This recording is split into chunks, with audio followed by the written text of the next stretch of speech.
High altitude can be advantageous to anaerobic sports performers. So this is because the partial pressure is lower, so therefore they have less air resistance on them, so in turn they're able to run faster. So at Mexico City, it was at high altitude. This is where the world record for the long jump was set.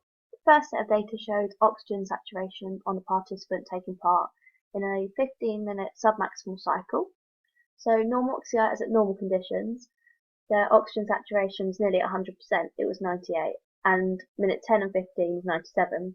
However, when they're put in hypoxic conditions, so this when it was low, this when it's high altitude, their oxygen saturation dropped by 10. So minute 5 was 89, minute 10 was 87, and minute 15 was 86.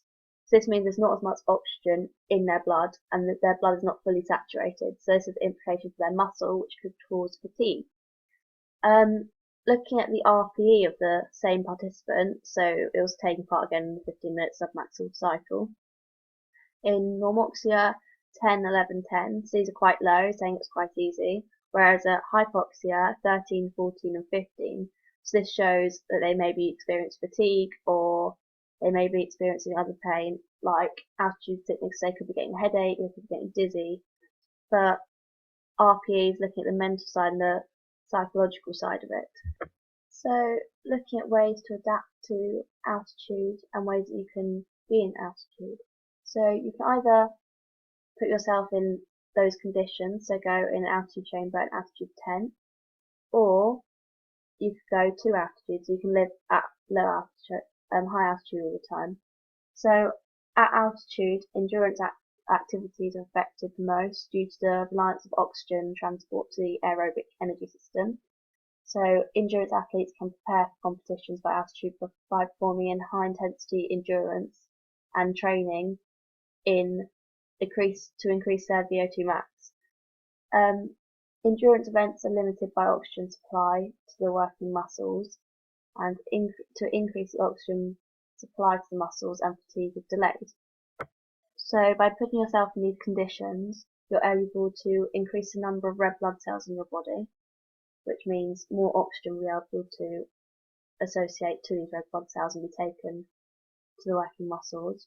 You'll be able to decrease your plasma volume, increase hemoglobin content and blood viscosity, and increase in capillary density. So capillaries are where blood is diffusing in and out of them all the time. Erythropoietin, so this means more red blood cells. So it's technically a way of blood doping, but it's legal. So this triggers the bone marrow to produce more red blood cells, which therefore increases the amount of hemoglobin in the blood. This means that more oxygen molecules can be carried to the blood and to the muscles. So top right is a hypoxic tent, so people can sleep in them and it will have reduced amounts of oxygen pressure in it. Or altitude chambers, so this way you'll be cycling, running, whatever your sport is, in this chamber. So heart rate, your acute response will be that increases. The acclimatized response will be it stays increased. Stroke volume stays the same, and then acclimatized response it decreases.